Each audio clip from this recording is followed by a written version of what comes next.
Good evening and welcome, Spartan fans, to Week 3, the Coach's Show, Coach Donny Holcomb Show. Welcome, Coach.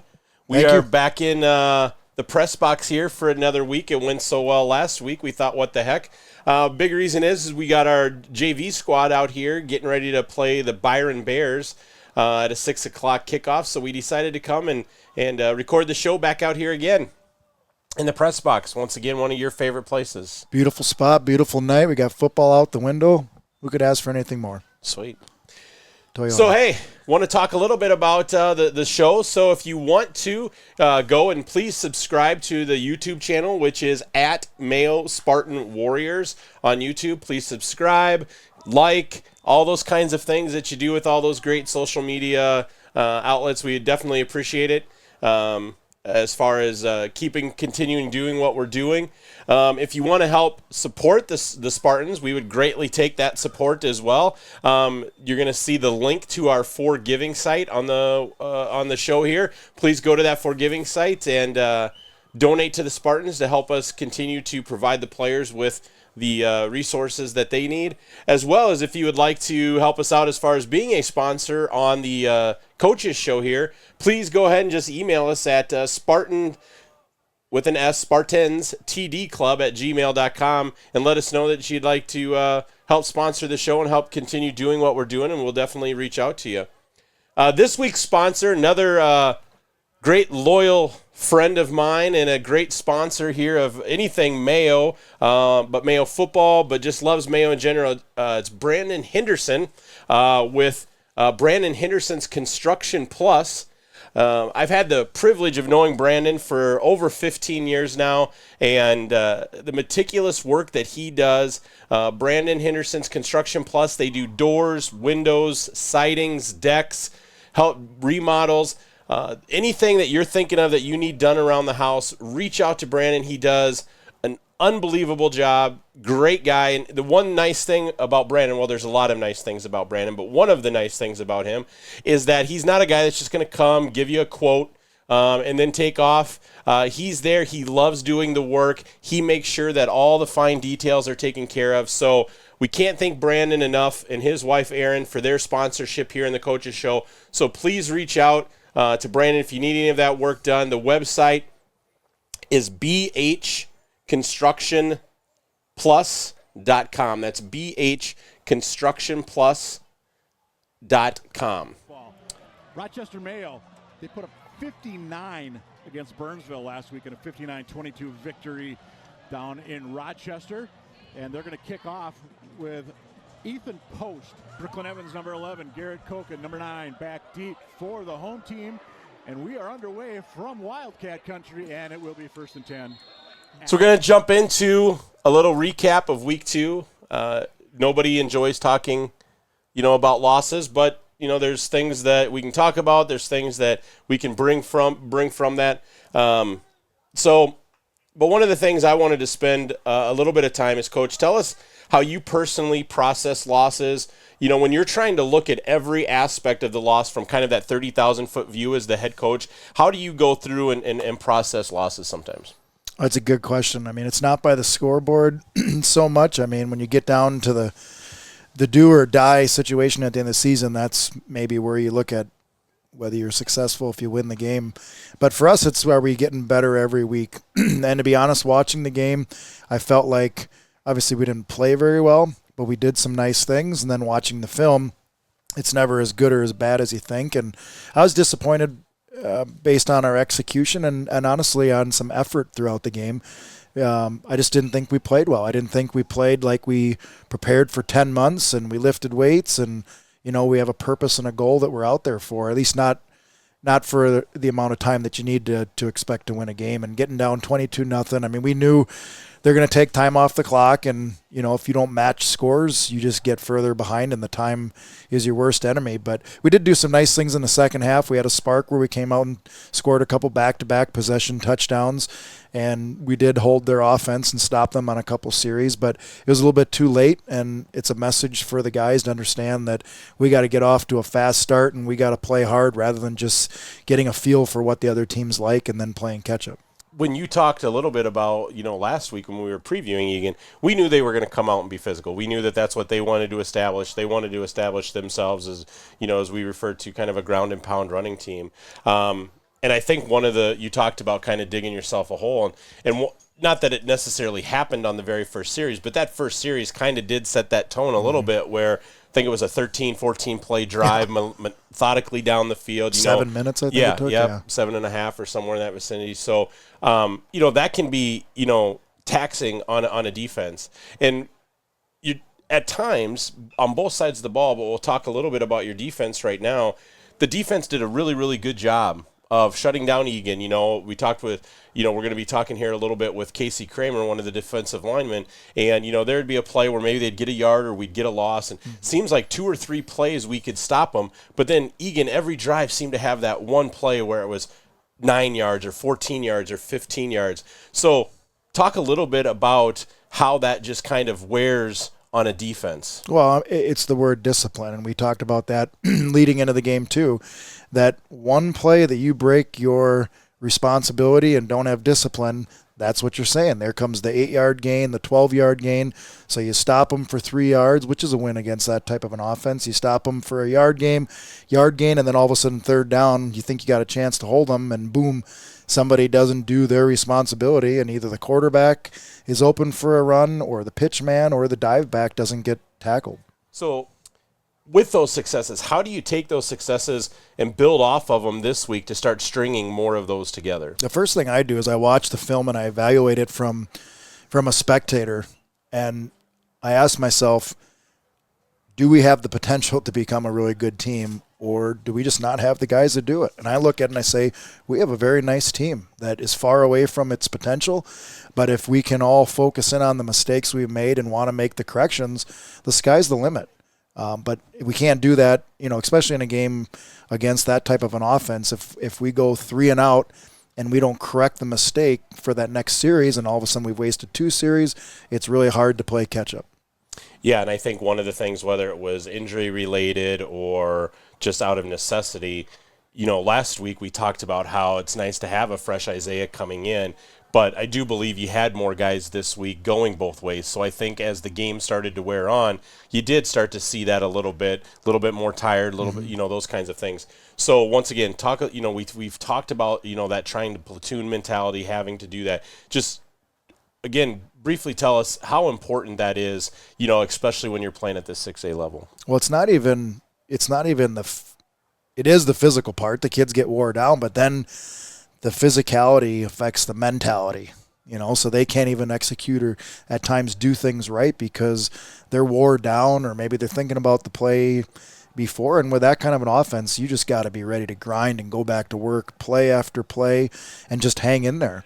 But we did have a few more guys play both ways or here and there, and our best team is going to be where we got guys going one way, and we're throwing guys in to spell here and there, and we're just not to that point yet.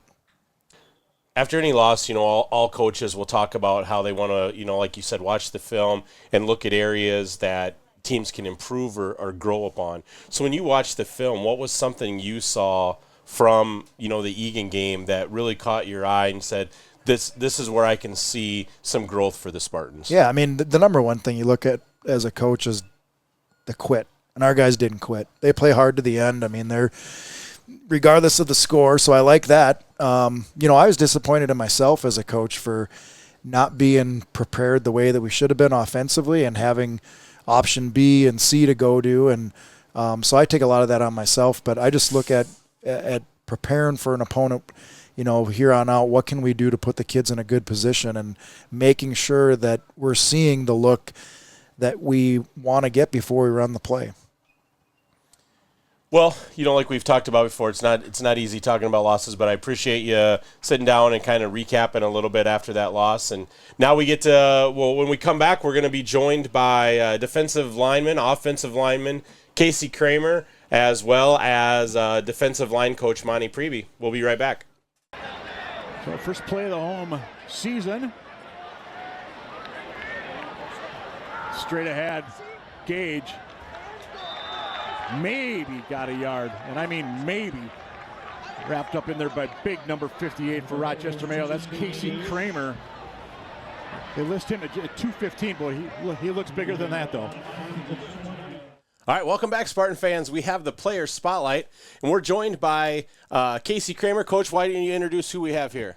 Well, like you said, we've got Casey Kramer here. He's been number 44, but normally he's in number 58, sorry. Casey has started for us for 3 years on the offensive and defensive line, and also with us, who deserves all the credit for his success on the field, is Coach Monty Preby.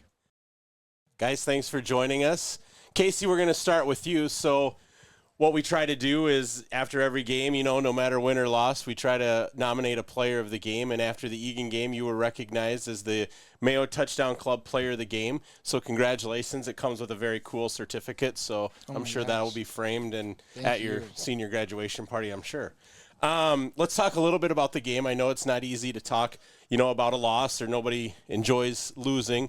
But into the game with 13 tackles, Eagan's O-line was different, trying to do some different creative things with you. How were you able to combat that and make so many plays on Friday night?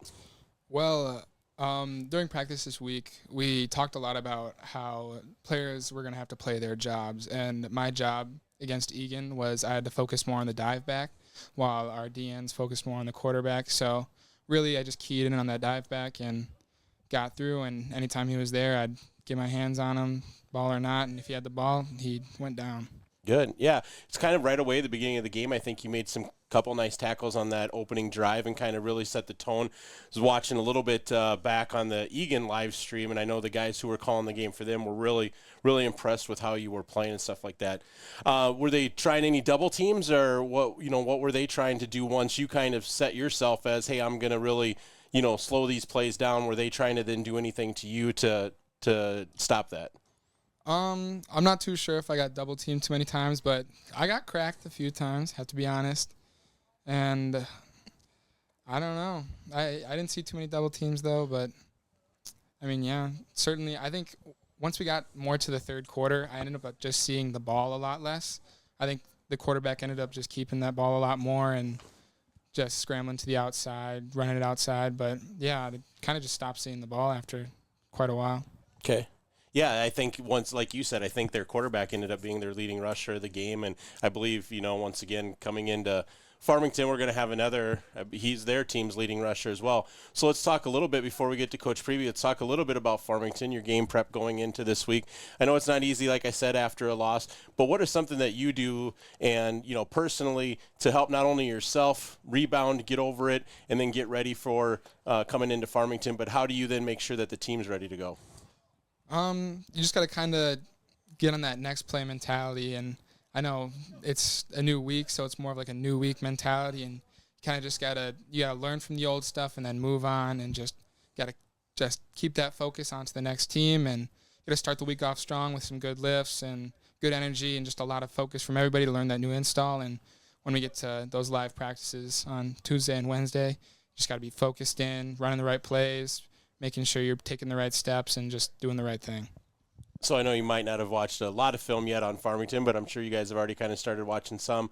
What's something you've seen on film offensively that Farmington does that you're going to want to make sure from your position that you take care of? Well, they have a very mobile quarterback, I'd say, and I guess from my position, I'd like to chase him down a few times and get to him, I'd have to say. Nice. Get a couple maybe sacks even in there too. Hopefully. Yeah. Well, why don't you hand the microphone over to Coach here. Coach Monty Preby, the D-line coach. Coach, thanks for joining us. Thank you. Talk a little bit. Coach Holcomb mentioned, Casey's been around, 3-year starter, played a lot of football on both sides of the line, which isn't an easy thing to do. Talk a little bit about what you've seen from him from, as a sophomore to where he's at now as a leader on your D-line. Okay. Well, the first time I met him was, I believe he was in 7th grade. He was up with his brother during the COVID year, and we had smaller practices in smaller groups. I had the lineman. His brother was a lineman that was getting ready to play varsity, so he came up to practice with us. He was already taller than his older brother. But even then, in 7th grade, he was listening. He was focused. He didn't screw around. He was coachable. He's been really helpful being a leader, maybe not a vocal leader, but working in the weight room, doing what he was supposed to do. And now that he is in his third year, he's a little more sure of himself, I think, than he was even last year. Not in terms of speaking up or pushing anybody around in practice, but talking to kids, telling them what they need to do. So he's kind of been, in a way, on offense and defensive line, a little bit of a coach himself with his teammates. Nice. I know last week when we had a couple of the O-line in here, we had Brody Cawthorn and John Muller. Brody mentioned that going against guys like you and Jack every day have really helped him as far as become a better offensive lineman. So then that way when he sees, whether it was Burnsville or Eagan now, he's more prepared with his incredible ability. How does he just not even help the D-line, but how is he helping the team as a whole get better? Mainly he's with our first offensive group and our first defensive group. So some of the kids won't get to work against him in team, like the center, your son. But when we do one-on-one drills, or if we do some version of just inside game where it's just linemen, no receivers or anything like that, some of the kids that start on defense will have to line up against him as an offensive player and try to block him. And even though that's not their main skill, they have to stay low. They have to move their feet. They have to work because he's going to work. He's not going to be nice to them because they're his teammates. So he's always pushing, even if the kid he's working against might not be a starter. So even the kids who are our backups, our first group of backups, they have to go against him every day. And like you said with your son and John, everybody's getting better when everybody works hard. And that's kind of what Coach has mentioned today in our walkthrough. Yeah, Casey's got a lot of skill sets. He brings a lot of, talent. As the years have gone on, what do you think his best skill is as far as a defensive lineman? Using his strength. He has put a lot of time in the weight room, as a lot of the other kids have. But when he plays low and extends his arms, there weren't too many kids, even although it didn't look like it from watching the game, maybe from afar, that knocked him off the ball. They might have got a little movement on him, but he was able to separate. He might not have got to the tackle, but he got there to make the guy run away from his gap. Nice. So the biggest thing is he kept working, even though he was a two-way player. And Casey, is that something that you take pride in? I mean, to having that kind of motor and just going all the time?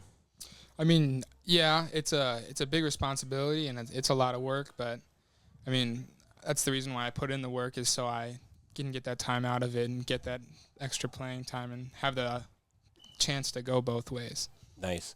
Coach Holcomb, you got any thoughts about Casey, as you've been around him too the past 3 years as a two-way starter, and what he means to the program here at Mayo? Yeah, we talked him up pretty high there. I mean, all this positive stuff about him. He's a stud. Number one, he's a great young man. I mean, he's a great leader for our team. He's very coachable and utilizes all his talents. So he's got nothing to regret, after playing, and we're happy that we've had him for 3 years. Great. Well, Casey, you know what's coming next. You've already done it once. You're like a veteran now at the 10 questions, but now you don't have all your teammates with you, all the other captains. So now it's just on you. Everybody's going to get to learn a little bit special here, just individually about Casey. You ready to go? I'm ready. All right, here we go. All right, favorite day of the week? Friday. Nice. Favorite holiday? Christmas. Okay. Your celebrity crush?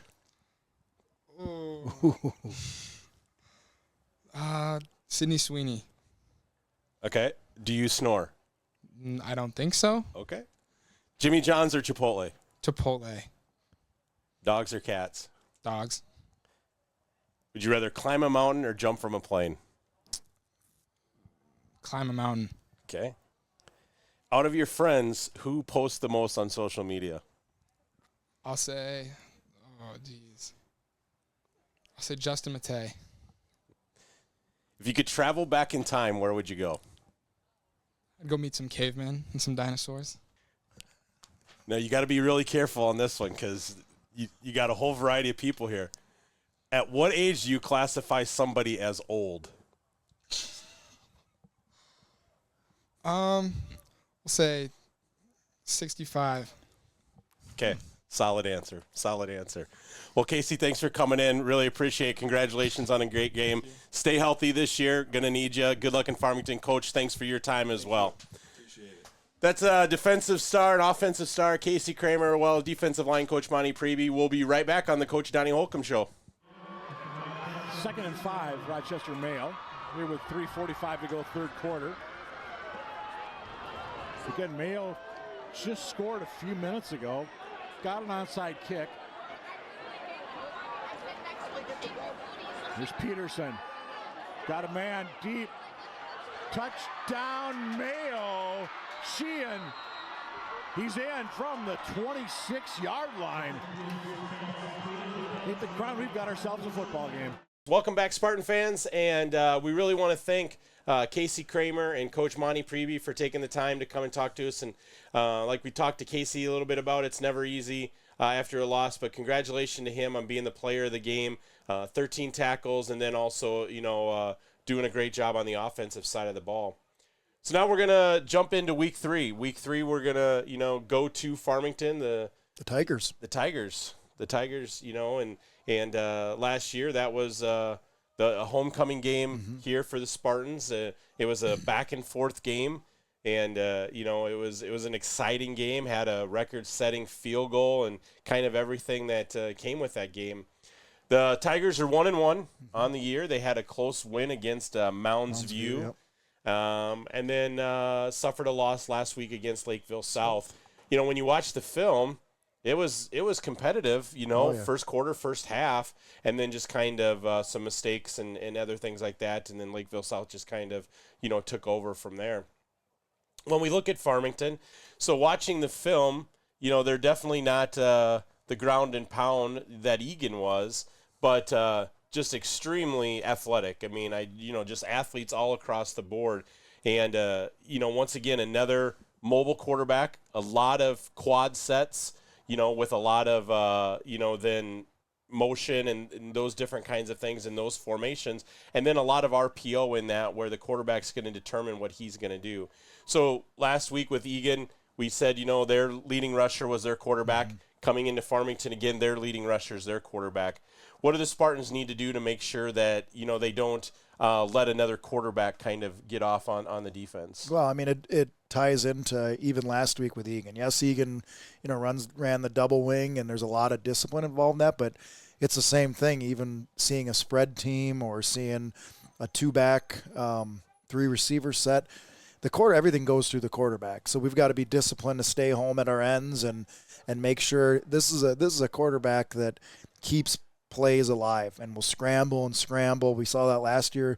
They scored a couple times on us by scrambling and throwing it deep. So we got to make sure we get pressure on them. We got to make sure we wrap them up, and we got to make sure we continue playing in the secondary because there's going to be some plays that are extended.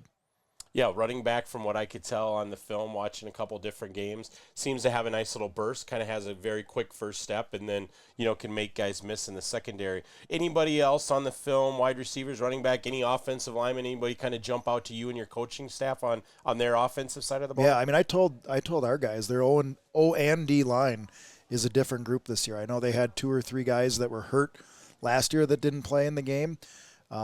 And they're a big group, so they're going to be very physical, and we got to get after them along with their 2 inside backers.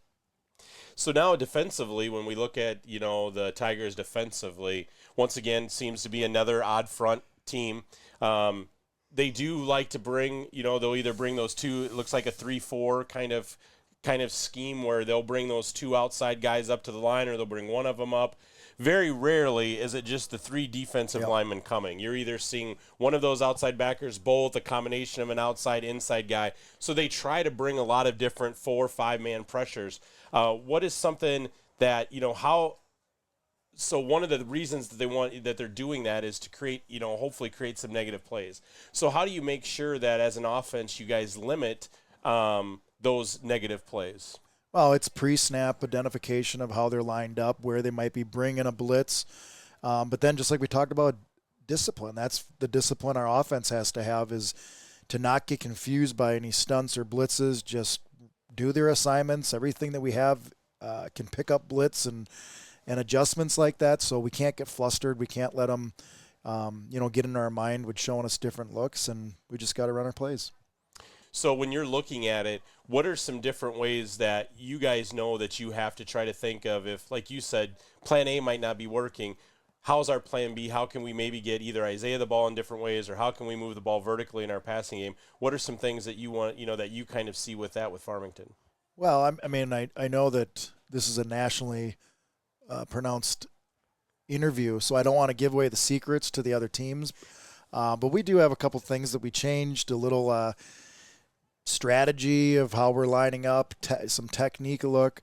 But the biggest thing is I need to do a better job of getting the look that we want versus plays when we run them, rather than hoping that we're going to get what we want. And that's part of execution too. So that's the biggest part. We're looking to put them in a better position to run the plays. Another thing we talked about last week, and it reared its ugly head again in Eagan, is discipline and penalties. I think right now the Spartans are sitting at somewhere, I believe it's like 22 penalties over the 2 games. And both of us know that it doesn't matter who we play, that just can't continue if we expect to have some true success moving forward in the season. So I know it's something that, you take very personally, that you really want to have a disciplined team and a very focused team. So talk a little bit about the penalties, talk a little bit about what you guys are doing this week to really, drive it home that just can't continue moving forward. Well, honestly, we that was an improvement this last game. We did cut our penalties down quite a bit, so I did feel a little bit better than that with that. But again, on offense, it's just, I don't know how to explain it. It's, again, getting the kids prepped so they understand our plays, they understand why we're running the plays, so we don't have some of those mistakes of not moving our feet and lunging and reaching and holding, guys. So I hope that it cleans up even more this week. And then on defense, it's making good choices, that we don't react to, antics that get us a personal foul like happened in Eagan, and just having a cool head. Week 3, Farmington, like I said, 1-1 on the season. Once again, coming in with what to me kind of seems a little bit different of a team than they had last year, and you talked a little bit about that as well. Once again, very well coached, going to be disciplined, and we expect them to, have some athletes. It's a home game for them. And homecoming for them too. It's homecoming, okay. Homecoming for the Tigers. So once again, that even adds another, level of excitement for their fans and stuff like that. So, Coach, best of luck this week. Thank week you. 3 with the Tigers, and go get it. Go get that W. Let's wrap up here really quick. So like we said, we're up here in the press box. We got the JV game against Byron about ready to start. Coach, what else is going on for the Spartans this week? Oh, let's see. Wednesday, we host 9th and 10th grade against Farmington. Thursday, we have our... And is that like a 4:30, 6:30 start? That should be 4 and 6, I believe. 4 and 6, okay. And then on Thursday, our 7th graders go over to play John Marshall, and our 8th graders play John Marshall at the RWFA fields. Okay. Which I believe both of those are at 4:30. 4:30. Okay. So a full week of Spartan football. If you want to come out and catch any of those games, there's no charge to get into any of these games. So come out and catch some of the lower level teams. I know those young Spartan players appreciate that. And once again, I can't thank Brandon Henderson and the group at Brandon Henderson Construction Plus enough for being this week's sponsor. Once again, if you need any doors, siding, windows, decks, remodeling, please reach out to Brandon. Awesome guy. He'll be there the whole step of the way. He'll, take care of it. And go to their website. It's bhconstructionplus.com. They've been in business since 2001. And like I said, Brandon is a top-notch guy, really knows what he's doing. So give them a shout-out if you need any of that business. Once again, for head coach Donny Holcomb, the man behind the camera, Mr. Bodie, myself, Rob Cawthorn, thanks for checking out the Coaches Show Week 3, and we'll look forward to seeing everybody next week. Go Spartans. Hands out. Hands out. Just for you, Kate.